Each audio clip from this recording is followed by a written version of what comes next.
Thank you very much.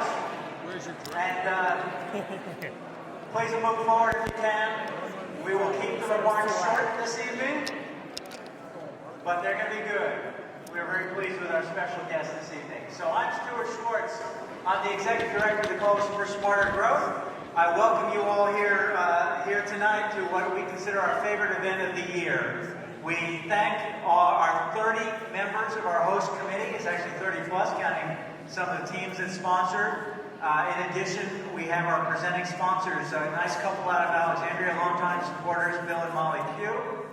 We have support from Stonebridge, from East Bank, New Legacy Partners, JVG Smith, and a bunch of bronze sponsors as well. As you know, this is a wonderful networking event, which we love, and that's why we hate to interrupt you when you're doing it. I want to introduce my staff very quickly here. We have an amazing staff. We've always had amazing staff. There's a whole new generation of amazing staff we have right now, so come on up, and I will quickly introduce them. Cheryl Court, you probably know from her work in D.C. I'm pretty sure is on affordable housing. Sonia Rehe is our Northern Virginia Advocacy Manager. She's also president of the Fairfax Alliance for Better Bicycling. Jane Lyons is our new Maryland Advocacy Manager. Let's hear it from the Maryland crowd there. And they've been with us for 28 hours, something like that. Teddy and Jillian.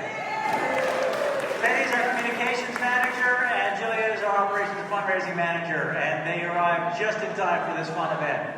So okay, thanks, team. We're good. Keep networking with them. I'm going to send them back to work. We are really excited that we've had great successes, even when we're down a little bit of staff this year. We are still leading the way on things like transit funding and new transit projects, transit-oriented development, affordable housing across the region. We are excited by what we've been able to accomplish, that we do it with you as activists, that we do it with government officials. In fact, we have some great representatives, senior representatives from WMATA here tonight, which we're thrilled to have.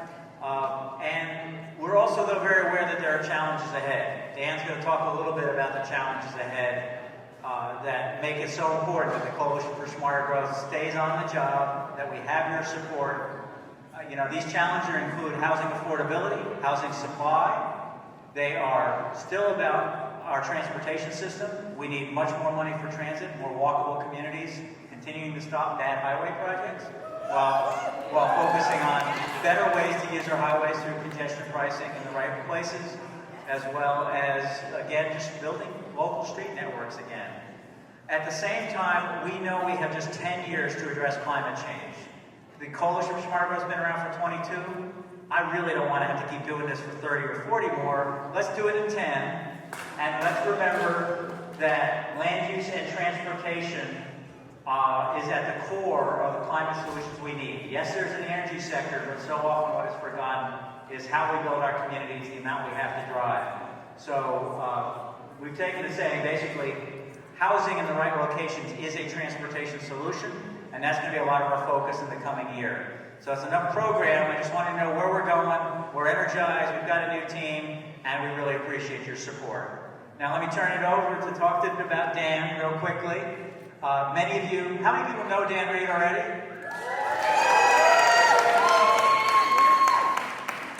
Well, no need to do an introduction, is there? He works for Tool Design. He's a real estate agent. He's got a blog just up the pike. He writes for Washingtonian. And my favorite is that he subbed for Kojo Namdi on WAU. So, all around, smart growth, star of the next generation, and I'm looking forward to hearing him. Give him a big hand. Thank you, everybody. Let's give it up for CSG and all the hard work they've been doing for over 20 years. And may I politely ask you to move the fuck up? I'm not that important. Good job, Dan. Good evening. My name is Dan Reed, and as Stewart said, I work at Tool Design Group in Silver Spring as a transportation planner, and I've been active on transportation and housing issues in this region for over a decade. First off, I want to thank you for being here and for taking time out of your busy days to support CSG and all the hard work they do. to make this region a stronger, safer, more equitable place. I'd also like to thank them for moving up tonight's event so that we'll have a chance to attend watch the big game at 9 p.m. tonight. That's right, the high hill race is at 9 p.m. And you will have time to get over to Duke on Circle. So, at first I was going to make a slideshow, but I remembered how restless I get at previous iterations of this event when there's a speaker. So instead, I will tell you what my slides will be about, and I will make it quick.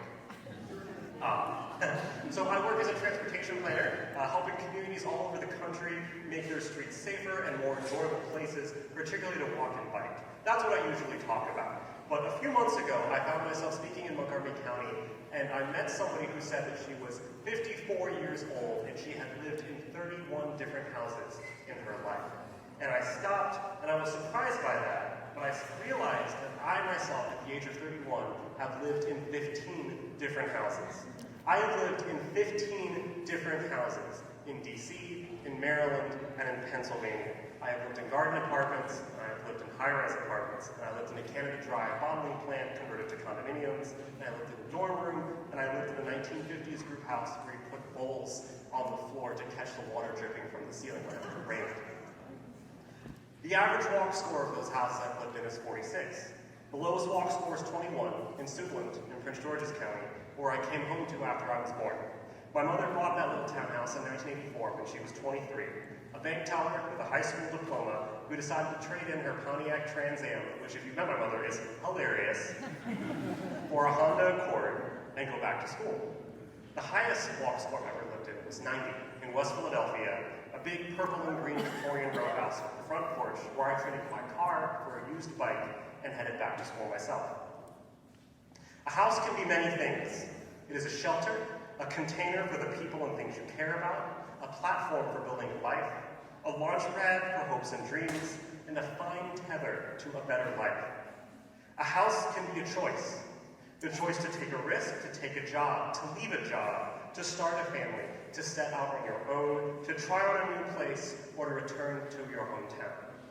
A house gave my mother's family a choice to come to this country when they emigrated here from the Caribbean, as my grandparents sent their 13 children one by one to a studio apartment in Columbia Heights, still reeling from the 1968 riots.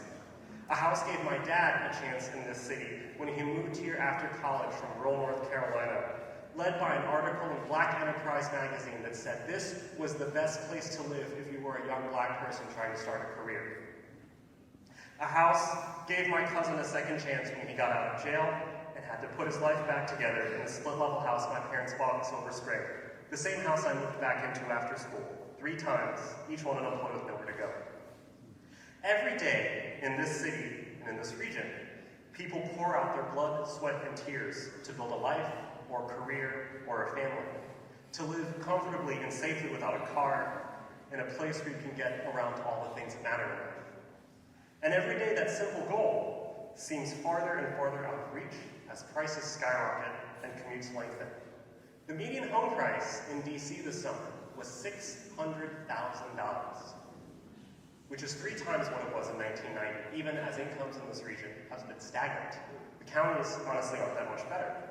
The Urban Institute found earlier this year that 500,000 households are at risk for displacement, and they say we'll need 374,000 new homes by 2030 to meet the chronic regional shortage of housing, a majority of which will have to be priced for low and moderate income families. Meanwhile, the obstacles to making that happen seem numerous.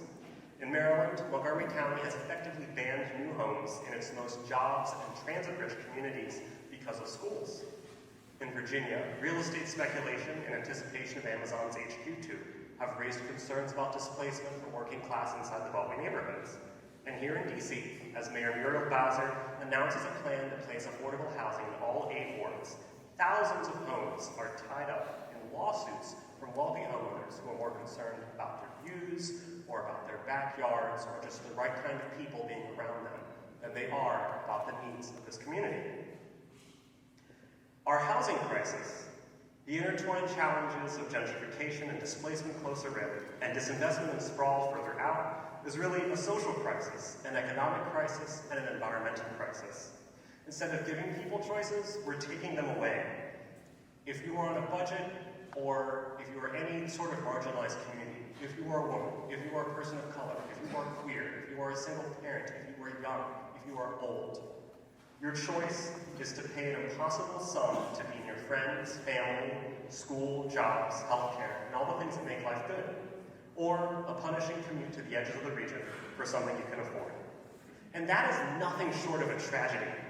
It should be a luxury to live in a place you can afford, where you can walk and bike safely without getting killed, where you can access your daily needs, send your children to decent schools, and be near the people that you care about. And not that long ago, it wasn't a luxury here. Just as I learned of the stories of how my family came to this area, I've watched as friends and family leave for places where life just seems easier. Many of my relatives have left the area, or are planning to. Our family friends raised their kids in Prince George's County, and then moved to Raleigh, North Carolina, because their kids couldn't afford to raise their kids here, and they didn't want to miss out on their grandchildren. And that's why the work that Coalition for Smarter Growth does is so important. Each day, the hardworking staff of this organization fights to make this region a place where people can afford to stay in the communities they care about, where people are attracted to polluting unhealthy car commutes, where our region can properly be the engine of social and economic opportunity that draws people from around the country and around the world here to make their dreams come true. And they have built a community of supporters like yourselves around this cause. CSG has supported me personally throughout my career, going all the way back to 2012 when they graciously gave me a scholarship to travel to California to attend a transit conference. Over the past 7 years, I've had the pleasure to work with Stewart, Cheryl, Jane, and many other current and former CSG staff who I truly count as my friends, fighting for better transit, for safer streets for walking and biking, affordable housing, and strong, accessible, diverse neighborhoods that give people, my friends, and my family, the chance to stay here. Fingers crossed. In 3 days, my partner and I will be closing on house number 16.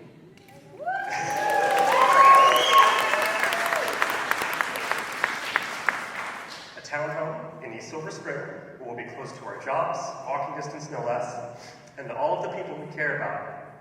For a long time, we assumed it would never happen, and every time we went to a community meeting and listened to neighbors or elected officials talk about how they didn't want new homes and new people in this community, it felt like a message that we didn't belong here anymore in the place that we grew up in and made our home.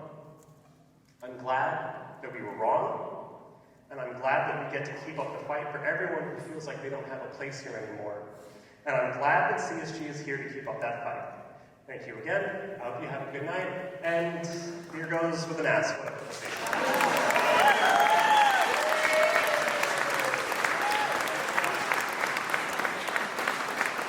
Dan has a place here for sure. Thank you so much, Dan. We've got our inspiration for the work ahead. And I will say, go Nats, and let's cross our fingers. But in the meantime, let's have a good time and let's talk about fun things, but also how we're going to collaborate going ahead. And one more time for Dan. Thank you all.